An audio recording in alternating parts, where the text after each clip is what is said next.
Hello, everyone. Thanks for tuning in to Talk It Out with Pratika Karkwal, a place to hear stories, experiences, and impact in the fields of mentoring and mental health. These two are important causes for today's youth. I'm your host, Pratika Karkwal, a current high schooler who is a passionate advocate for these causes and is here to provide you with a place to hear and learn from the inspiring experiences of our guests. We have here with us today Ms Brinleigh Murphy Reuter, a talented change maker in the media and well-being fields with quite a dynamic career, from working with media companies like William Morris Endeavor to Disney to Talk to Jess to Google to YouTube manager to currently pursuing a master's for learning, design, innovation, and technology from the Harvard Graduate School of Education. She's also a program administrator at Digital Wellness Lab that works with Boston Hospital and Harvard Medical, where she implements projects, impact, content, and fundraising efforts. And Ms. Brinleigh is also founder and CEO of Science to People, a nonprofit serving the public by making scientific knowledge accessible to all by translating all that complex scientific language to be more digestible for citizens and society. So, well, that's a lot, Ms. Brinleigh, that you're doing to make a positive impact in the world. I'm sure you're very busy. So thank you so much for joining us today. We're excited to dive deeper into the intersection of media and well-being with you. Thanks for having me. Yeah, thank you. So, Ms. Brinleigh, to kick things off, I noticed you definitely had an evolution in your career path from focusing on the impact of traditional children's media, like Disney, for instance, to now focusing on digital interactive media. So, can you dive deeper into this evolution for our listeners from big tech to nonprofit research and academic based work with Digital Wellness Lab, or any turning point for you? Yeah, absolutely. My career definitely has been dynamic, to use your word. I've often equated it with like the game Shoots and Ladders. I don't know if kids still play that board game, but bunch of ups, downs, sideways moves. As you said, I began my career in children's entertainment and pro-social brand consulting. I was really driven by a passion for using media to promote positive messages for youth. A really pivotal moment came when I was in high school, when I was your age. It was sparked by a pretty disturbing ad for shoes that I saw in 17 magazine. It really inspired me to figure out media's representation and role in girls' identity development, how we saw what we could be, and where we might be able to make an improvement. After doing, children's media and messaging for a little bit, my career took a turn and I pivoted to big tech after I left Hollywood, and I worked at YouTube and Google for over 8 years. That's where I really developed this expertise in kind of digital platforms, and I saw the impact that they had on society and especially kids.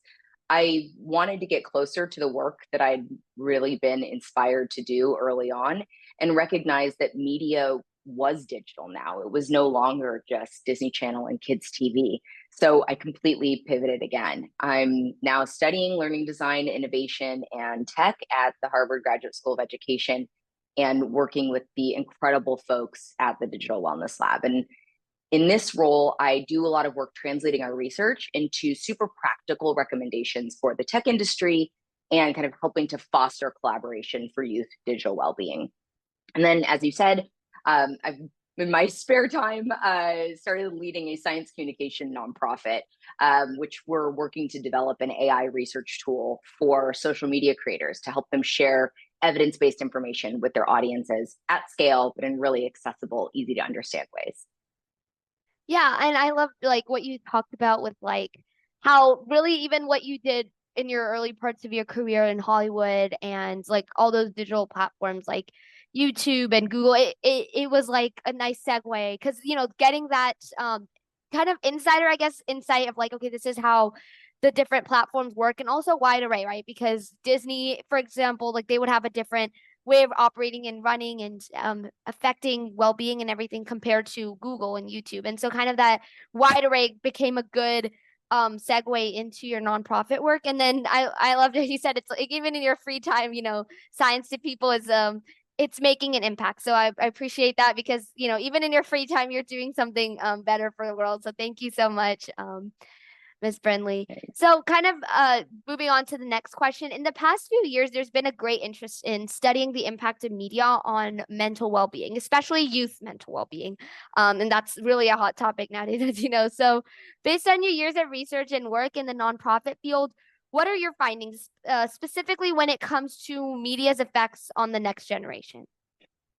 Yeah, it's a really big question. First of all, I would say I haven't been doing the research myself. I'm following the research of really, really smart people who are super capable and doing really in depth work in this area. So I think, though, in a nutshell, it's really complicated. We're often conflating the idea of cell phones and video games and social media. And all of those have really unique impact, both positively and negatively, but they're often painted with this really broad brush in public discourse. So while I think that we could all use less time on our phones, and I think there's probably an argument for uh, phones not to be in schools and other things like that, I do think we also need to invest a heck of a lot more in digital literacy for youth, and especially like really comprehensive digital literacy starting in kindergarten.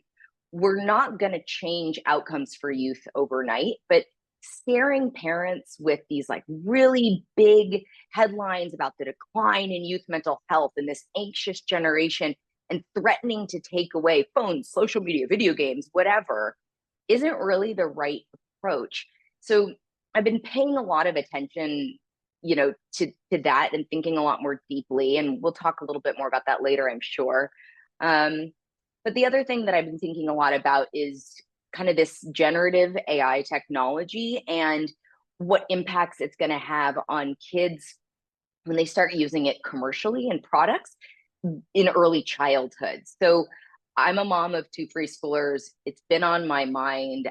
So through the lab, I've also been working a bit on defining what I'm calling AI relational attachment, based on some research review and synthesis that I've been doing in this space. So right now, I'm kind of living in that tech ed and Gen AI and kids world, in my personal kind of uh, areas of interest and research.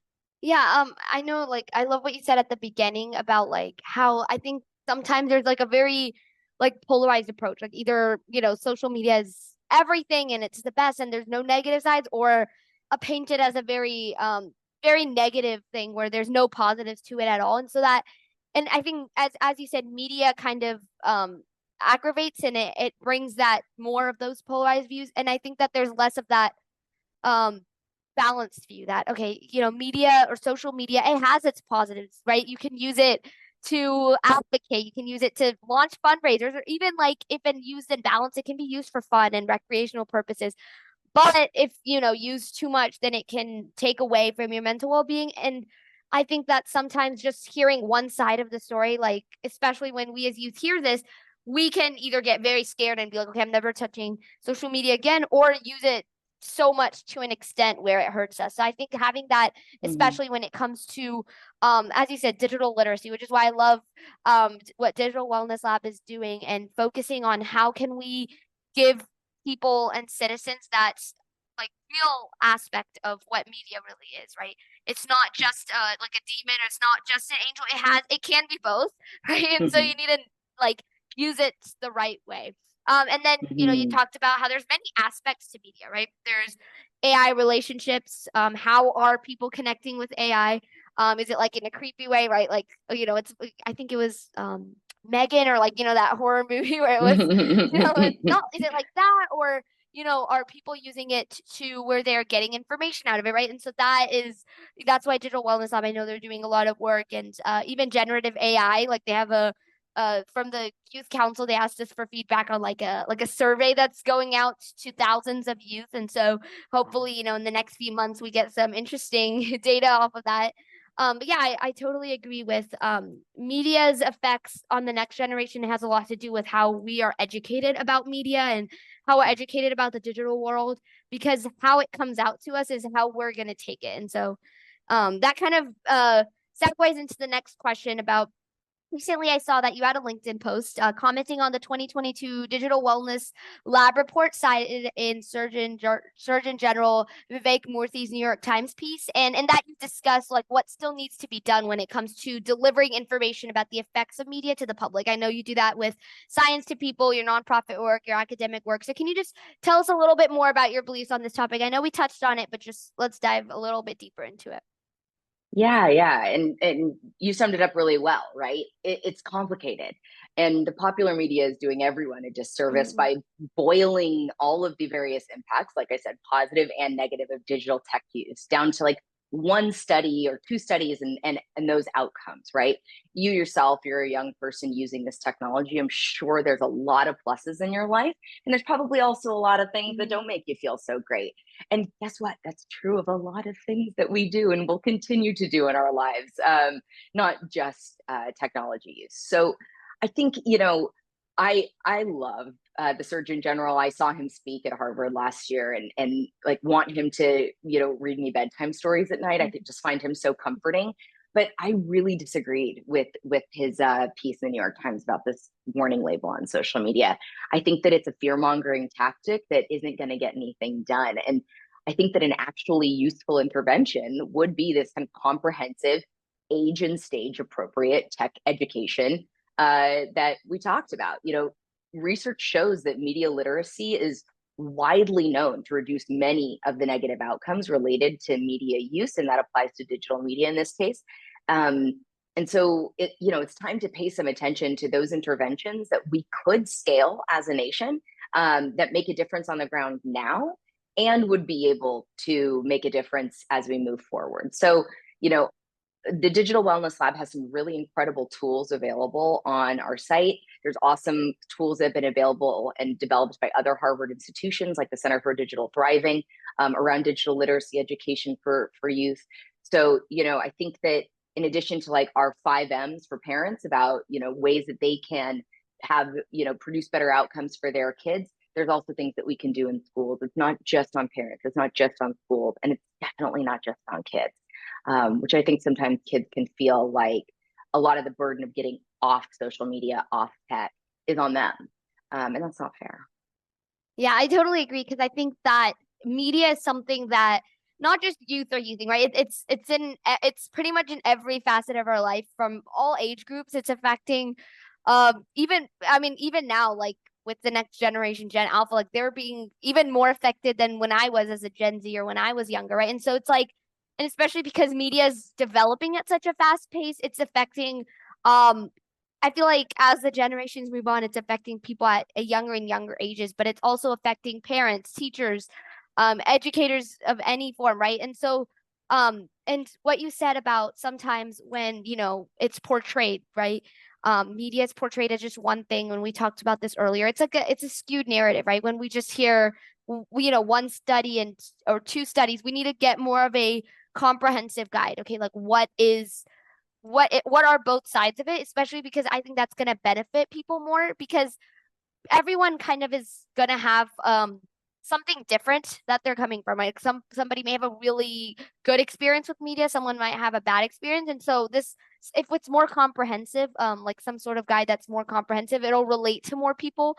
And of course, that's what I know Science to People is all about, is really reaching the masses and appealing to more people. And then you talked about interventions, and how we need to have a more solution oriented approach because sometimes it can be scary to just hear like media is really bad or oh it's really good and it's not anything in between, right? And so Mm-hmm. I totally agree, especially in schools and everything. And we've talked about this a lot in Digital Wellness Lab panels, right? Like how can we there's a lot of even controversy on how can we introduce like have media in schools, right? Like should it go away completely? Should cell phones be banned? Like what effects will that have? So those are questions that are always going to have multiple sides, but it's important to have the conversations and come up with like some sort of a common ground where everyone feels comfortable with whatever media policy or everything there is.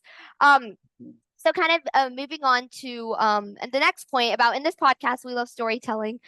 So based on your years in the media, nonprofit, academic fields, really just all these things, do you have any notable experiences or stories to share that were either like eye openers for you and or demonstrated the immense effects of Weedy on well-being, just anything that you may want to share.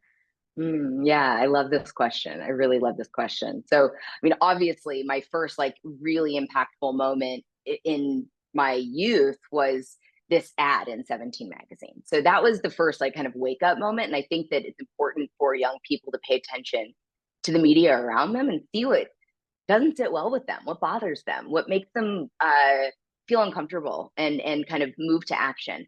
So that was like the first thing that came to my mind. And then recently, I started a Substack to share some of my personal thoughts on how kind of science is communicated to the public. And the first post is actually an essay that I wrote for a class at Harvard this past year. I was taught by Emily Weinstein about youth digital thriving.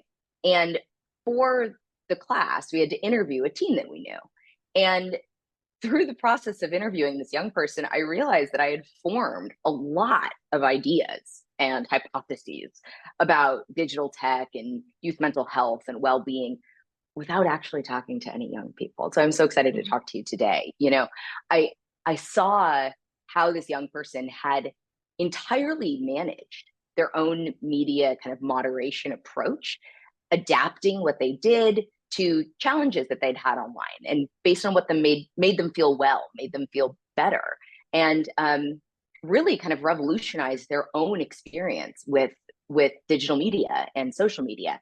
And I was so inspired by what they'd done, but also super ashamed that we, like adults, hadn't done more to guide this young person. I am in this young person's life, and I watched and listened to them explain how they had entirely managed um, themselves by themselves. And I think that that's what really sparked this passion for like comprehensive tech ed and more resources and actually helpful implementational uh, options for people, because hand waving and labels and that type of stuff just isn't going to move the needle. It might create some more awareness, but it's just really creating fear. And in the meantime, youth are moderating their own approach to tech and figuring out how to make themselves feel better when we could be doing a lot more to make a difference there. Yeah, and I love that story because I think that sometimes, as we talked about earlier with that, the labels, right? Sometimes those end up scaring us. And it's human nature that when we're very like fear and like all those any of those like negative emotions, they won't help us that much in the long run, right? In the long run, it's going to be through some intervention that's affecting, our day-to-day life or even like baby steps, right? To how we can be safe and be mentally fit while we're online, right? And I really do want to appreciate because a lot of people see problems and they see what's out there, but they don't do anything about it. So yeah, I want to thank you for noticing that and then taking action with, of course, your Substack and science to people and, all your education, academic, nonprofit work. It means a lot. So thank you, Ms. Brinleigh, for that. And I like that intervention approach. I mean, that's exciting to hear as a youth, especially because having something that's more comprehensive is going to definitely guide us a lot more, especially because we're diverse youth, right? Each of us have our own experiences. And so something that would relate to us is definitely something that we're looking forward to. So thank you for the work you're Mm, doing. And we're looking yeah. forward to future, insight that comes from you and other professionals.